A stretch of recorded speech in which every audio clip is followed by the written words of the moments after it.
Nous allons maintenant commencer la 5e série d'interventions. Je cède maintenant la parole à la députée de Bourassa-Sauvé pour 5 minutes. Madame la Présidente, je note que la ministre n'a pas répondu à ma question pourtant limpide. Est-ce que, oui ou non, le réseau de l'éducation devra s'attendre à des compressions dans le dernier budget de la CAQ avant les élections? La ministre nous dit « Non, non, il n'y en a pas eu de compression. » Mais je m'excuse. D'abord, ce n'est pas ce que son prédécesseur a dit, mais certainement, ce n'est pas ce que les gens ressentent sur le terrain. C'est très clair. La ministre nous parle aussi du contexte budgétaire. J'en suis très consciente du contexte budgétaire, Madame la Présidente, mais c'est le gouvernement de la CAQ qui nous a lui-même plongés dans ce marasme budgétaire-là. C'est en raison des décisions du gouvernement actuel qu'on a un contexte budgétaire plus serré. Est-ce que ce sont les enfants? Est-ce que c'est le réseau d'éducation qui devrait écoper parce que notre moyenne au bâton n'est pas assez élevée, alors qu'on cherche à aller chercher des revenus supplémentaires ailleurs? Donc ça, c'est les questions que j'ai pour la ministre. Mais puisque notre temps d'échange est assez serré, j'aimerais reposer donc une autre question à la ministre de l'Éducation. Il reste 328 jours avant la fin de ce mandat. Donc la ministre, à pied levé, a pris la relève du dossier de l'éducation après les soubresauts causés par ses prédécesseurs dans le réseau de l'éducation. Aujourd'hui, on le sait, on a un défi de pénurie d'enseignants, mais surtout un défi de rétention d'enseignants. On n'a pas juste un défi de rétention de nos profs, là, si on le sait, mais on a un défi de rétention de l'ensemble du personnel scolaire. C'est excessivement difficile, puis c'est l'enjeu numéro 1 qui est noté par l'ensemble des acteurs. On peut aussi penser à d'autres enjeux dans le réseau d'éducation, comme celui du rôle de l'école. Les directions d'école nous le disent, non seulement c'est excessivement difficile, en raison du poids qui est mis sur leurs épaules, de pouvoir jouer leur rôle de leader pédagogique, mais en ce moment, là, l'école est un petit peu une école fourre-tout. On demande aux écoles d'enseigner aux enfants comment brosser leurs dents. Là. Ça vous donne une idée. Puis ça, c'est un exemple qui m'a été nommé plusieurs fois, Madame la Présidente. Est-ce que la ministre de l'Éducation va se pencher aussi sur la question du rôle de l'école? La réussite éducative de nos garçons. Ma collègue, notre chef de l'opposition, la députée de Saint-Laurent, a sorti un documentaire, donc tout le monde nous parle de cet enjeu-là, de la sous-scolarisation des garçons. Donc, on le sait que c'est un enjeu qui fait consensus, c'est un documentaire qui était non partisan. Je veux entendre la ministre sur cet élément-ci, et notamment sur comment mieux cibler le soutien en matière de littératie. L'encadrement d'intelligence artificielle, je vous en nomme donc des défis de notre réseau d'éducation, il est aux prises avec de nombreux défis. Mais ça aussi, c'est un enjeu qui nous parvient du milieu, qui nous dit ça, il faut que le gouvernement du Québec se penche sur ces questions-là. La gouvernance et la démocratie scolaire. On le sait, le gouvernement caquiste, au cours du dernier mandat, a transformé nos commissions scolaires en centres de services scolaires. On a plusieurs parents, puis la ministre vient d'évoquer le projet de loi 94, puis les échanges qu'on a eus à cet égard. Donc, on l'a vu à quel point plusieurs parents se disent « Nous, on se sent beaucoup plus loin du décisionnel que nous l'étions. » Et à certains égards, on se sent muselé. On a travaillé, on est capable de se parler, puis tant mieux si la ministre nous arrive avec certains éléments ici. On est capable de se parler pour être en mesure de donner plus de pouvoir au réseau, plus de pouvoir au milieu. Je veux aussi questionner la ministre sur la rémunération des stages. On le sait, lundi, c'était la Journée internationale des stagiaires. Donc, dans le réseau public québécois, nos stagiaires ne sont toujours pas rémunérés. J'ai déposé une motion à cet égard l'année dernière et le gouvernement y avait adhéré. J'aimerais ça que nos stagiaires soient rémunérés alors qu'on se pose toujours cette question aujourd'hui. J'aimerais aussi entendre la ministre sur l'enseignement hors établissement, sur la mise à jour de la politique d'alphabétisation des adultes. Comment ça se fait? En fait, il y a une mise à jour qui s'en vient. Quand on parle de notre réseau de l'éducation, bien, ça les comprend aussi. Quelle est la priorisation du côté de la ministre de l'Éducation de la part à l'égard de l'enseignement hors établissement? Donc, je disais, Madame la ministre, il vous reste 328 jours à votre mandat.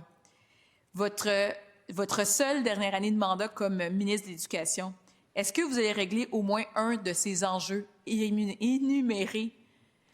Lequel de ces enjeux allez-vous régler au cours de la prochaine année?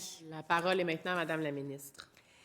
Merci, Madame la Présidente. Je vais quand même juste boucler un des sujets. Ma collègue a assez d'expérience pour savoir qu'on ne commentera pas le budget avant que le budget soit déposé. Donc, on fera ce qu'on a à faire. Donc, ce n'est pas une absence de réponse de ma part, mais ce n'est pas... Puis, j'ai eu l'occasion de parler beaucoup du budget dans mon premier 5 minutes et dans les autres blocs qu'on a fait sur l'état actuel. Je vais me permettre peut-être d'aller sur les autres sujets qu'elle mentionne, parce qu'elle en a mentionné beaucoup. Tous des sujets importants. Pénurie de main-d'œuvre, d'enseignants, on travaille là-dessus. J'ai eu l'occasion de négocier des conventions collectives qui sont quand même costaudes, où on a mis la priorité sur les enseignants dans les 2 dernières rondes de négociation.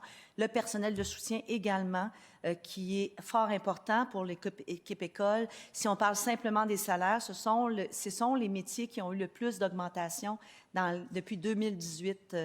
Dans la rémunération globale, là, je sais que, bon, on parle de salaire, rémunération globale, mais je vais le dire, plus d'argent dans leur poche au final, mais l'argent ne règle pas tout. Et au lendemain de tout ça, il faut quand même adresser les autres enjeux. Comment on retient nos jeunes enseignants 0-5 ans, comment on leur donne de l'aide, du support, comment on les recrute avec nos formations qui sont accélérées, comment on s'assure que notre réseau demeure un réseau professionnel, la formation continue. Elle sait qu'on agit sur ces sujets-là. On agit, mais je ne veux pas prendre mon 5 minutes à parler de ce sujet-là. Elle a parlé aussi du rôle de l'école. Effectivement, pour moi, j'ai 3 grands axes. J'ai eu l'occasion de le dire. Je pourrais le répéter dans l'allocution de fermeture, mais pour moi, apaiser, stabiliser, pour moi, c'est bon. Et recentrer le rôle de l'école. Au moment où on se parle, il y a un comité, justement, sur le rôle de l'école avec les différents partenaires qui est en place et qui discutent. Je veux que les partenaires se parlent. Ce sont les mieux placés pour discuter de ce sujet-là, et il y a un comité qui est en place particulièrement. J'ai parlé de rigueur, d'équité, d'allocation des ressources. J'ai eu l'occasion d'en parler beaucoup. Mais agir pour la réussite des élèves, et je veux prendre un des sujets pour moi qu'elle a mentionné, pas parce que les autres ne sont pas importants. Prévention de la violence est fort important pour moi. J'ai eu l'occasion d'en parler. Mais le français, l'apprentissage de le français et l'écart avec nos garçons.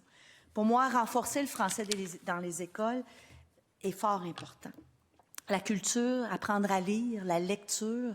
J'ai eu, je l'ai dit, l'occasion d'avoir des parents pour qui l'éducation, mais la lecture était fort important. J'ai lu depuis mon plus jeune âge plusieurs types de bandes dessinées, d'articles, et je sais fort bien qu'on ne peut pas parler de mes priorités sans parler de la priorité du français à laquelle je suis très sensible.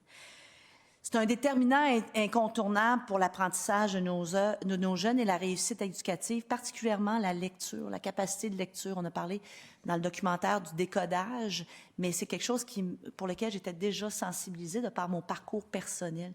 J'ai incité mes enfants à lire dès leur plus jeune âge. Et quand on les apprend à lire et à écrire, ils se donnent toutes les chances pour avoir un parcours réussi. Et on le voit quand on met l'accent sur la lecture dès les premières années du primaire. Plus tard, dans la réussite en secondaire 3, en secondaire 4, en secondaire 5, ça se voit. Et quand on met l'accent là-dessus, ça se voit. Il y a une différence en 2025 dans le taux d'épreuves ministérielles de français en secondaire 5 entre les filles et les garçons, qui est quand même encore importante, même si on a réussi à agir sur cette différence-là. Et on observe que malheureusement, les enfants sont peut-être moins accrochés par les méthodes actuelles, par la lecture dès leur plus jeune âge, et ça crée un écart qui se reflète dans le taux de diplomation. Notre collègue commune a eu l'occasion d'en parler dans le documentaire, et j'en suis. Et pour moi, c'est important. Le nouveau programme de français qui est mis présentement à l'épreuve, je peux le dire, dans 55 écoles, est fort important. On a mis en place aussi, dès la première année du primaire, la question du dépistage. On veut travailler après ça sur la 2e année du primaire. J'ai vu des écoles extraordinaires en Outaouais où on travaille sur, j'oublie l'acronyme des CAP, aidez-moi, les communautés dotées de pratiques. En tout cas, les enseignants se mettent ensemble pour travailler à tous les niveaux avec des intervenants pour s'assurer que chaque élèves qui progressent avec les bonnes compétences, particulièrement en lecture, en écriture, parce qu'on voit que quand on fait ce qu'on appelait le déboulage, ce qu'on veut cesser de faire et ce qu'on commence à cesser de faire comme pratique dans nos écoles, c'est-à-dire faire passer les enfants qui n'ont pas cette compétence-là, on ne les aide pas à court terme, on leur nuit. Donc oui, si on veut parler de priorité pour moi, quand on parle d'agir sur l'axe de la réussite éducative, de voir à cette priorité-là et de mettre les balises pour qu'on aille dans la bonne direction dans la prochaine année, j'en suis.